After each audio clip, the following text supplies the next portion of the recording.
Hello and welcome to Off the Press this morning. Today is Wednesday, the 3rd of April, and the weather forecast in Lagos is scorching hot at 23 degrees. So don't be fooled by the calm temperature right now. With me this morning to make some sense of major headlines in today's dailies is Gbolahun Olojede, a public affairs analyst. I'm Tokunbo Taiwo, so let's get down to it. Hello, Gbolahun. Hi, Tokunbo. So how was your journey here to the studio in terms of traffic, and how did you find the weather? Was it, like the 28 degrees as mentioned earlier, or it's not that hot yet? I think overnight it was hotter than it has been for some days now. But I saw some sprinkles of rain earlier in the day. So I don't know, maybe it's a sign that it might not be as hot. That's what we experience overnight. Well, you know what they say regarding weather, it's very unpredictable. So regardless of the fact that it rains, it may still be that 28 degrees hot as, as the weather forecast stipulates. But, 28 is cool. It's cool. Yeah, because we have seen almost in the 40s. Yes, in the past.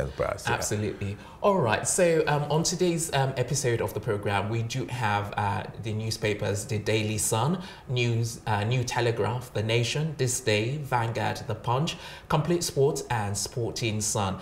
Because of all of the newspapers that we have today, I'm not sure if we'll be able to touch on all of them, but we'll do our best right here on Off the Press. So without much further ado, we'll start with The Nation. Yes, let's start with The Nation. The major headline on The Nation is a High Court says Adeleke is unfit to run for Osun governor. And underneath that headline, we've got a rider that says PDP candidate didn't graduate.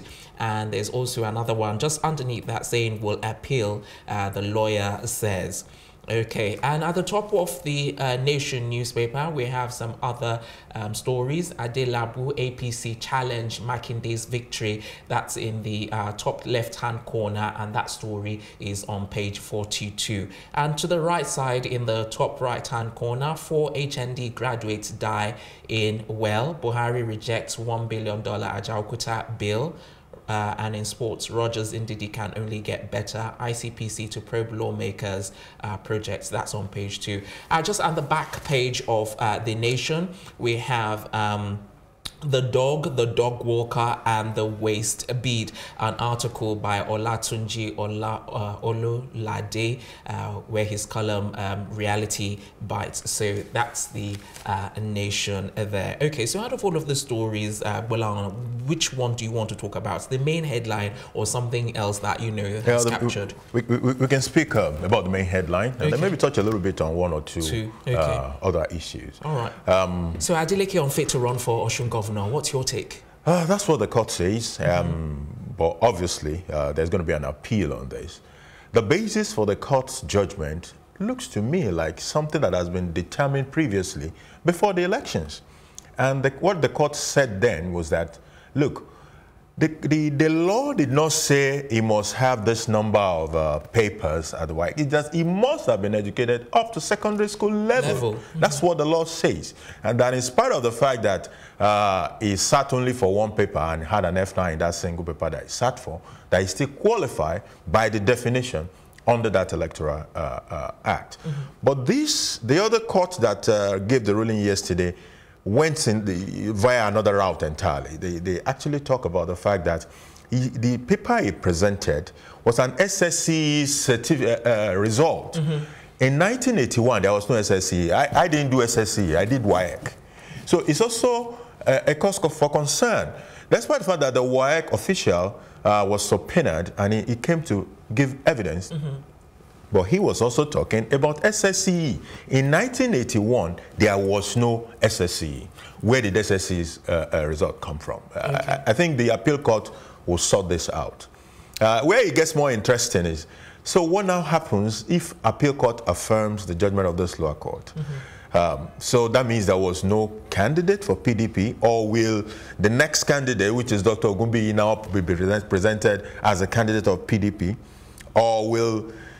There's an ongoing court case again. So if the court says, for example, that this candidate shouldn't even have sat in the first place, it doesn't exist in the face of the law, doesn't mean that that court case that is pending at appeal now, we have to be dissolved or what? So it gets funnier and more complicated as we go along. All right, interesting questions, interesting outlook, you know, but because of time, let's quickly move on to our next story. So the next newspaper that we're handling right now is The Punch. Yes, The Punch. Let's look at the headline for The Punch. It's got a lot of pictures, actually, regarding motorists who groan in the Lagos-Ibadan expressway gridlock as a tanker spills fuel. The major story is detailed in pages 4 and 5 of The Punch. But the major headline is actually on the Senate presidency. Ndume defies Buhari, Oshiomhole, and unfolds a 9-point agenda. The full story is on page 2. At the top of The Punch, ExxonMobil mulls sale of Nigerian oil gas fields for $3 billion. The full details are available on page 32. Now, on the back of The Punch, we have an article by Lekon Sote debriefing Governor Abiola Ajimobi of Oyo State. And at the top right-hand corner of that back page, Okwaraji's mom laments the government's failure, to honor her son. Okay, so these are the stories at the back of The Punch. Okay, so Senate presidency, this is the major headline. Do you want to say one or two things about this? Quite interesting. Okay. Ndume is out of a war with his own party, which is APC. Incidentally, the candidates that APC are putting forward, which is Gbajabiamila and Lawan, were the exact two candidates they put forward in 2015 before the process was hijacked. So normally one might have thought, okay, everybody knew that these were the candidates, and this year when they were put forward again, that shouldn't be a surprise. But it seems as if the internal workings of the parties, it's not smooth enough. People feel they were not being carried along the way they're supposed to be carried. And that is the essence of what you're beginning to see with a key party man going all out at war with his own party as far as the Senate presidency is concerned. Let's see how this plays out. Did you get a chance to actually go through the 9-point agenda, and if you think it's of any? I don't think. I'm used to agenda in this country. It doesn't mean a thing, really. When the real work starts, that's when we'll know what is going to happen. To be able to even implement the agenda in the first instance, it needs to win this presidency first. Exactly. So that's where it all starts from. Okay, all right. So putting the cart before the horse. Really. All right, moving on to Vanguard now. Let's have a look at the top headline. Okay, so alleged certificate forgery. Court voids Adeleke's nomination for Osun governorship poll. Underneath, it's a rider that says, that Adeleke says it's miscarriage of justice. Okay, before we talk more on that, let me just, bring a little more of the headlines. At the top of the newspaper, we have undeclared offshore assets at the top left-hand corner of the paper. Federal government okays amnesty, immunity for defaulters. The full story is on page 5. And then we've got INEC under 1999 Constitution amend INEC law to permit electronic transmission of results. That story is on page 40. At the bottom of the newspaper, we have a number of stories there. I'll just take the one in the bottom left-hand corner. In River State, Wike is ahead in 13 local government areas as INEC holds collation. The full story is on page 12. Okay, time to quickly flip over and see what's available on the back page of Vanguard. It's just to do with sports, and the main headline is name a street after 1994 Eagles. Okay, Olise begs the government. Okay, so okay, all right, so this is the story, the main story on Vanguard. So what do you want to? Yeah, that was the same Adeleke story that we spoke about in the Nation's newspaper. So is there any other story you want to? There's a Sanwo-Olu story here. The story is on page 42. Maybe we should touch on that. Sanwo-Olu's cabinet. Yeah. Interest groups bicker and lobby Tinubu. Yes. So this was bound to happen because when you have a political godfather who has nominated you, you're likely to have some dictations from those kind of people. But at the same time, I think in the interest of good service to the people of Lagos State, Sanwo-Olu should at least have some latitude to determine a number of key people that he will want to work with. Definitely, the Godfather will have a say, you know, but there are usually some key roles that you want to have. This is the person I believe is the best for this role, and he's the CEO. He should be able to decide that. You don't think that's going to happen? Based on this, you don't think that's going to happen? That he will we don't know how, because if you go into the meat of the story, what you're actually going to see is a group, someone who Tinubu has mandated to draw up a list of the cabinet members, which is essentially like they're going to give you a cabinet to go run with. It's okay, but for certain key roles, the CEO himself should have a say in who becomes what and who he wants to work with. I think he might, you know, well, I can't say for certain, but I have a feeling that he would definitely agree to. He will negotiate his way out of it. Yeah, absolutely. All right, I think we should move on to the next newspaper now, and what we have is This Day in newspapers. Okay, there's a number of stories here. Let me start at the very top. ExxonMobil mulls sale of $3 billion Nigerian assets. That story has been prevalent in some of the other newspapers as well. And underneath that headline, is, the writer says Shell pays $6.397 billion to Nigeria. And next to that, at 6-month peak, oil prices near $70 per barrel. Okay, the main headline is Ndume Adamant rolls out 9-point agenda. That story we saw earlier in other newspapers as well. And Wike leads in 13 local government as INEC continues collation of results today. That's the main headline for this day. And underneath the riders for that headline is Army stays away, police take charge of security, PDP hails court's verdict dismissing AAC's quest to hold tally. Okay, before we talk about those headlines, let's quickly flip on to the back page to see what's available there. And it's a guest columnist, Kingsley Moghalu, who reflects on the 2019 elections.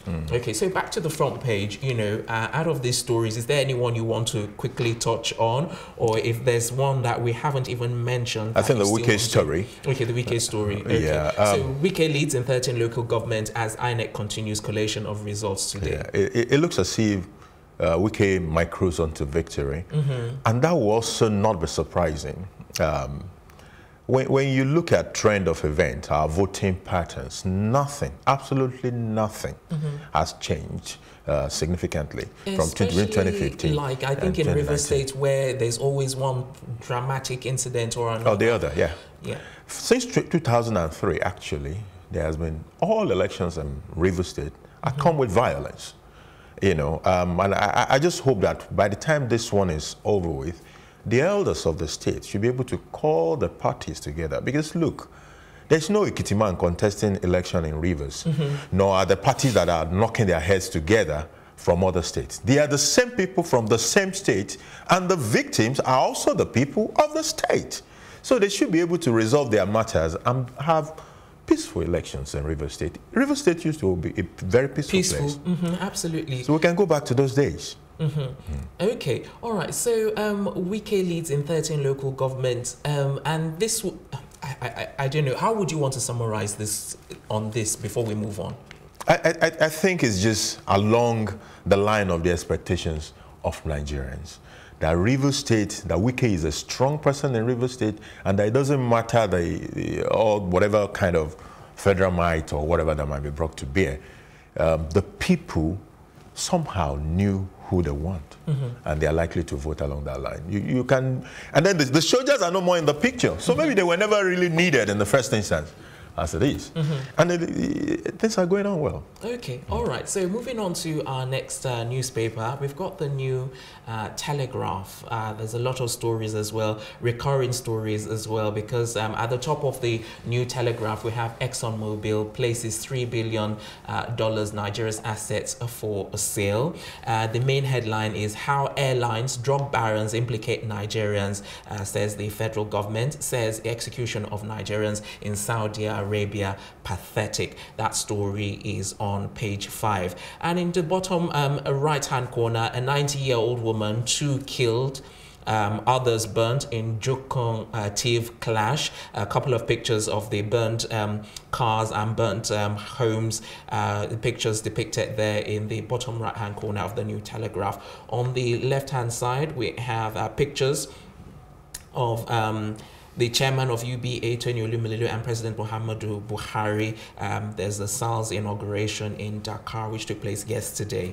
Yeah. And then on the flip side of the New Telegraph, we have on the back page, who leads the 9th National Assembly? That's the question that is being asked. If you want to know, you can grab a copy of the New Telegraph. Okay, so this is a different headline in comparison to other newspapers that we've seen. So they're talking about the airlines and drug barons that implicate Nigerians here. So what's your take on this story? A Nigerian woman got killed in Saudi Arabia, and there are still, I think, about 20 others on the death row.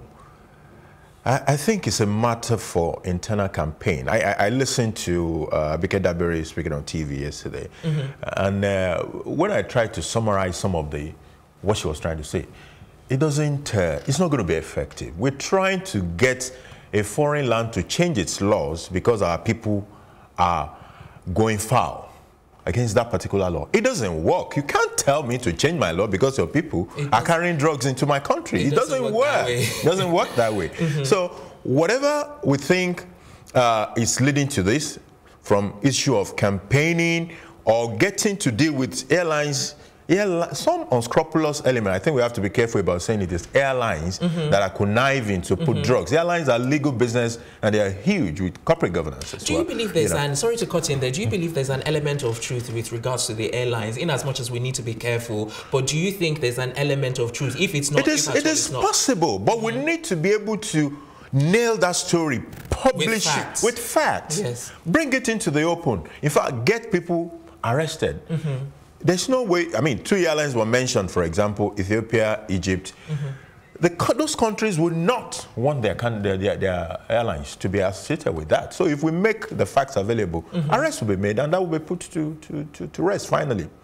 But trying to change country's law because your candidate, your own country people are getting caught up, ain't gonna work. Okay.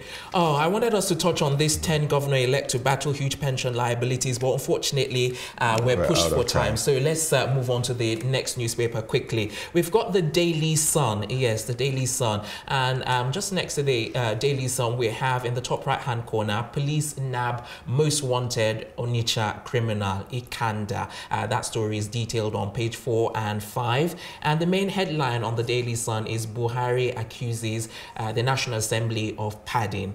Says lawmakers inflated debts federal government owes states, cites Delta, Taraba figures as example. Senators keep mum.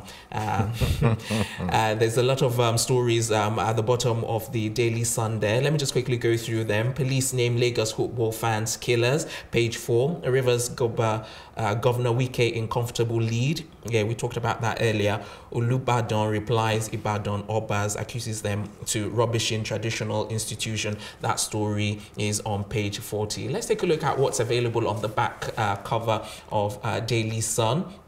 We've got a public forum column and details Africa and the protection of children's rights. If you want to find out what they're talking about, grab a copy of the Daily Sun. Okay, so these are the main stories on the Daily Sun on the front page. Police nab most wanted. Buhari accuses the National Assembly of padding. Is there anyone in particular you want to talk about? Well, the nabbing of the criminal is a good one. Kudos to the police. Then the issue of padding is coming again. I have reviewed budget. I actually do a normal review of the federal government budget. Okay. And I've seen certain patterns. Let's use 2018, for example. Okay. I was able to identify a lot of items that looked strange. They look like items that were not properly costed. Maybe there were no, they didn't go through the rigors that numbers are supposed to have gone through. And I isolated a few of them and had a discussion at certain levels. And what I found out was that all the items I picked out were inserted by the National Assembly. there's a problem with the budgeting process and how the National Assembly literally start inserting stuff into that budget. I think there must be a way we can sit down, executive and the legislature. When you say inserting stuffs that are not necessary or not relevant on the... They are their own, I will call it their own sort of project. Okay. Oh, I see. Into it. So maybe there has to be some legal decision as to where to draw the lines. Do they even have the right to do that? So that we know what they have the right to do. And if they must do that, those items they are inserting should go through certain processes. You know, the figures that the government sent to them has gone through some rigors. You have the Federal Minister of Finance, Federal Minister of Economic Planning, have gone through all these numbers and arrive at that before it gets to the National Assembly, where it will go through further rigors. Now, the one they are inserting, what rigors has it gone through? That is where the question is. Okay, that's the million-dollar question there. All right, so we're going to round up right here because of time, but we're going to take a quick break. When we return, we'll be talking sports, yes, with Samson. All the details right after this break. We've been talking to Gbolahun Olojede, a public affairs analyst. We'll be right back to talk sports.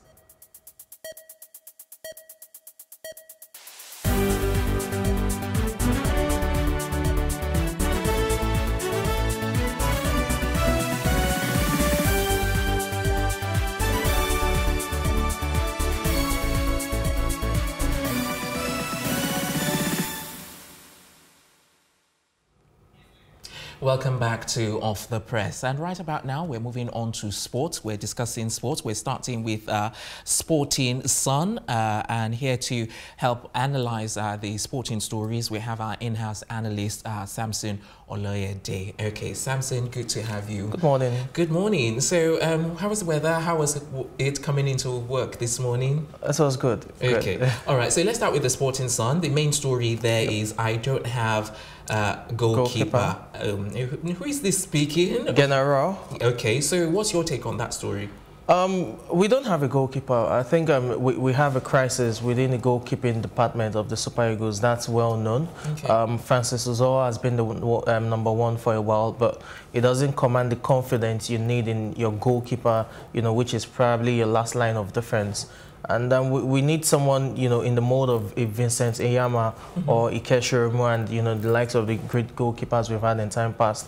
Uzoho is not that goalkeeper. There's Daniel Akpeyi in the mix as well, who hasn't gotten a look in. You also have Ikechukwu Ezenwa, you know, the home-based goalkeeper here, with lots of experience, but has not been able to convince the coaching crew that he deserves the shot at the #1 spot. So it's left for General to solve that crisis prior to the African Cup of Nations, which is just less than 3 months away. Okay, all right, let's move on to complete sports now.